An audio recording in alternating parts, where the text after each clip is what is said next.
গোৰেশ্বৰত বড়োজাতিৰ পিতৃ বড়োভা উপেন্দ্ৰনাথ ব্ৰহ্মৰ জন্মজয়ন্তী পালন।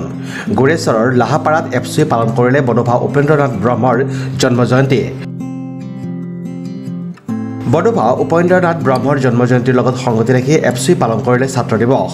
তামুলপুৰ জিলাৰ এপচু উদ্যোগত দিনজোৰা বৰ্ণাঢ্য কাৰ্যসূচীৰে পালন ছাত্ৰ দিৱসটি।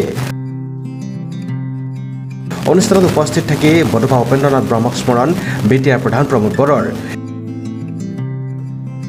এপিনে ছাত্ৰ নেতা নীলকান্ত স্বৰ্গীয়াৰীৰ প্ৰতিমূৰ্তি উন্মোচন কৰে বিটিআৰ এমচিএলএ পবিত্ৰ কুমাৰ বড়োই। জয়ন্তী এই 31 মাৰ্চটো আমি সকলো উদযাপন কৰি আহিছোঁ আৰু আজি আমাৰ বিটিআৰ চৰকাৰৰ তৰফৰ পৰা আমাৰ যিমানখিনি শিক্ষা অনুষ্ঠান আছে ইটো অবজাৰ্ভ কৰিবলৈ নিৰ্দেশ দিয়া হৈছে। অসম চৰকাৰো যোৱা বছৰৰ পৰা 31 মাৰ্চটো ছাত্ৰ দিৱস হিচাপে ৰিকগনিশ্যন দিছে। অসমৰ মুখ্যমন্ত্ৰী ডাঙৰীয়াই আমাৰ বড়োফাৰ সমাধিত গৈ পেলাই বড়োফাৰ জন্মস্থান বৰাগাড়ীত গৈ তেখেতৰ গৃহত গৈ পেলাই সিদিনাই ঘোষণা কৰিছে। সেই হিচাপে আজি সমগ্ৰ অসমত বিভিন্ন অনুষ্ঠানত বড়োফাৰ জন্ম জয়ন্তী উদযাপন কৰিবলৈ নিৰ্দেশ দিয়া হিচাপে উদযাপন কৰা হৈছে। আৰু বড়োফা উপেন্দ্ৰনাথ ব্ৰহ্ম অকল বড়ো জনগোষ্ঠী বা ক্ষুদ্ৰ জনজাতিসকলৰ অকল চিন্তা কৰিছিলে তেনেকুৱা নহয়, বিশ্বৰ মানৱ জাতিৰ কাৰণে চিন্তা কৰিছিলে। সেইকাৰণে Bodofa live and late live এই যিটো মটো সেইটো বড়োফাই আনিছিলে। নিজেও জীয়াই থাক আনকো জীয়াই থাকিবলৈ দে, কাৰণ বৰ্তমান সময়ত যিটো ছাপ্ৰেশ্যন অপাৰেশ্যন মানুহক ঠগ প্ৰবঞ্চনা কৰা ডমিনেট কৰা এই যি পৰিৱেশ সেইটোৱে বিশ্বৰ মানুহক বহুত অশান্তি কৰে। সেইকাৰণে আজি বড়ো জনগোষ্ঠী যদি নিজৰ পৰিচয় অস্তিত্ব জীয়াই ৰাখি এটা ভাল জনগোষ্ঠী হিচাপে জীয়াই থাকিব পাৰিছে, it is because of only Bodofa Upendranath Brahma. গতিকে তেখেতৰ নীতি আদৰ্শক লৈ পেলাই অনাগত দিনত বড়োসকলৰ লগতে বিভিন্ন জনগোষ্ঠীসকলে যদি তেখেতৰ আদৰ্শলৈ আগবাঢ়ি যাব পাৰে তেনেহ'লে আমি নিশ্চিত যে আমাৰ মাজত কোনো সংঘাত নহ'ব। 1 2 নম্বৰ আমি নিজৰ সাংবিধানিক অধিকাৰ বা মানৱ অধিকাৰ বা সামাজিক আৰু আমাৰ সকলো অধিকাৰটো আমি সাব্যস্ত কৰি এটা শান্তিৰ পৰিৱেশত আগুৱাই যাব পাৰিম, তেনেকুৱা এটা অনুভৱ আমাৰ হয়। তো সেইকাৰণে মই ঈশ্বৰক কোটি কোটি ধন্যবাদ জনাওঁ যে বড়োফা উপেন্দ্ৰনাথ ব্ৰহ্মক বড়ো জনগোষ্ঠীত যে জন্ম ল'বলৈ ঈশ্বৰে তেখেতক এটা দায়িত্ব দিছিলে। তো সেই হিচাপে বড়োফাই বড়ো জনগোষ্ঠীত জন্ম লৈ বড়োসকলক সংগঠিত কৰি বড়োসকলৰ বিভিন্ন বেয়া দিশবিলাক ৰিফৰ্ম কৰি পেলাই আজি এটা সুস্থ জাতি হিচাপে গঢ় দিয়াৰ কাৰণে যিখিনি অৱদান দি গ'ল এইটো সদায় সোণালী আখৰেৰে ইতিহাসত লিপিবদ্ধ হ'ব আৰু বড়োফাক আমি সদায় শ্ৰদ্ধা কৰি যাম। আজি আপোনালোকে সকলো গম পায় আজিৰ দিনটো আমাৰ ষ্টুডেণ্ট ডে। নিখিল বড়ো ছাত্ৰ সন্থাৰ মানে আমাৰ ফাদাৰ উপেন্দ্ৰনাথ ব্ৰহ্মৰ জন্মস্থানটো মানে ষ্টুডেণ্ট হিচাপে আমি স্বীকৃতি পাইছোঁ। অসম চৰকাৰে মানে যোৱা বছৰ এইটো ঘোষণা কৰিছে হিচাপে আজি বুলি নহয়, আজি 68তম মানে জন্মবাৰ্ষিকী উদযাপন কৰা হৈছে। ইয়াৰ সংগতি ৰাখি আমাৰ ৰঙিয়া আঞ্চলিক নামৰ নামাকৰণেৰে আগৰ মানে আমাৰ আঞ্চলিক হিচাপে আছিলে।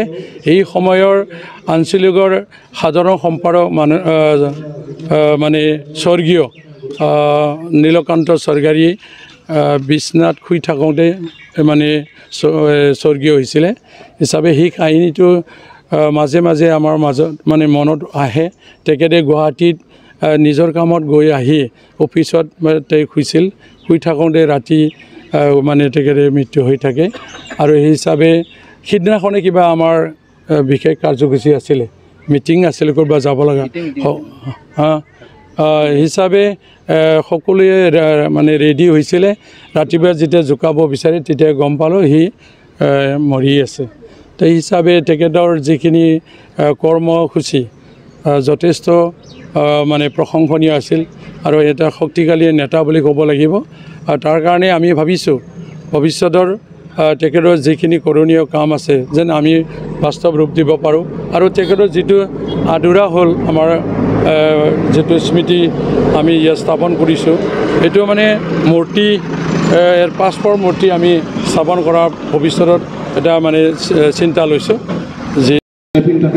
হয়, আজি নিখিল বড়ো ছাত্ৰ সন্থাৰ এজন সভাপতি হিচাপে দায়িত্ব লৈ পেলাই কাম কৰি অহা আমাৰ বডোফা উপেন্দ্ৰনাথ ব্ৰহ্মৰ আজি জন্ম দিৱস আৰু এই জন্ম দিৱসকে মানে ষ্টুডেণ্ট হিচাপে আজি সাৰা অসমতে পালন কৰা হৈছে আৰু এই কথাকে লৈ পেলাই আজি আমি গৌৰৱ অনুভৱ কৰিছোঁ বড়ো জাতিৰ যে বডোফা নেচনা এজন মানে যি মহান ব্যক্তিক আমি পাবলৈ সক্ষম হৈ পেলাই আজি আমি এই মানে বড়োৰ মাজত যি এটা মানে আগুৱাই যোৱাৰ দিশটো পাইছোঁ সেইটোৰ কাৰণে আমি ভাগ্যৱান বুলি ক'ব লাগিব অকল বড়ো জাতিৰ কাৰণে কাম কৰা নাই তেখেতৰ যি নীতি আদৰ্শ সেইটো লৈ পেলাই তেখেতৰ যিখিনি স্মৃতি এই স্মৃতিবিলাকক লৈ পেলাই আজি বিভিন্ন জাতি জনগোষ্ঠীও আমাৰ যি বডোফাৰ যি মানে সৃষ্টি কৰা কাম কাজক লৈ পেলাই আজি বিভিন্ন জাতি জনগোষ্ঠীও আগবাঢ়ি যাৱাত আজি সহায় কৰিছে সেইকাৰণে মানে এটা সময়ৰ পৰা আজি নিখিল বড়ো ছাত্ৰ সন্থাই তেখেতৰ জন্ম দিৱসটো পালন কৰা আজি 68তম